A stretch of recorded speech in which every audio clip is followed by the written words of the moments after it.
Speed on board, healthcare onboarding accelerated. Hi, welcome to the second video in the emergency department, the survival of the facility.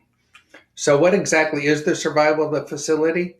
It's the revenue cycle portions, what's generating revenue and controlling costs in the emergency department. So let's talk about three important factors. The first one is, as mentioned, it is the doorway to the inpatient world.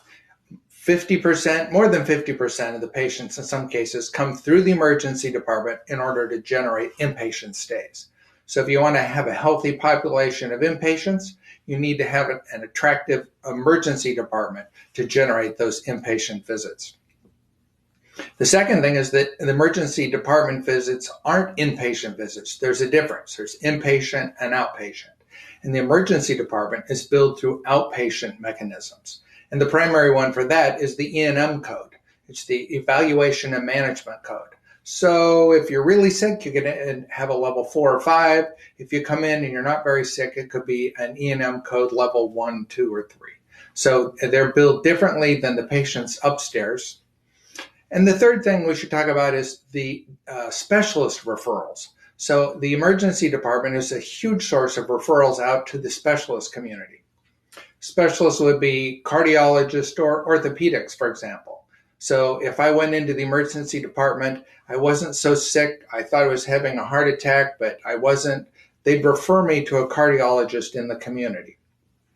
If you have a large group of employed specialists, then you refer to those. Otherwise, you're referred out to a rotating set of emergency referral cardiologists out in the field. Same thing with a broken bone. You'd need to go see an orthopedic for surgery. So you get a referral out to orthopedic. So one of the things that's going on is that there's market forces that are sort of changing the whole dynamic in the emergency department. Remember, it's critical that we have a high-functioning emergency department to generate revenue and send patients upstairs. About 7 or 8 years ago, urgent care centers started popping up.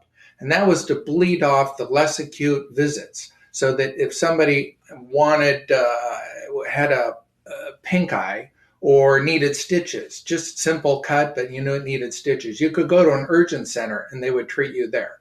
So some of those level 1, level 2 visits out of the emergency department are going away and being sent to urgent care. And because the market has a way of continuing to build and change, now there are video visits, telehealth visits that are available. So if in fact the visit doesn't require somebody listening to your chest or thumping on you or pushing and prodding, something you could tell from looking at an image or a picture or just asking questions, that can now be handled through a telehealth video visit. So again, that's taking business away from urgent cares. Many hospital systems are either partner with an urgent care or have opened up urgent care in order to capture part of that business. And most of the hospital systems are now generating telehealth. You go to their website, you can sign up and do a video visit with the doctor. So the whole market forces in the emergency department are changing. So that's sort of an introduction to the survival of the facility portion, the revenue cycle side of the emergency department. I look forward to seeing you in the next video.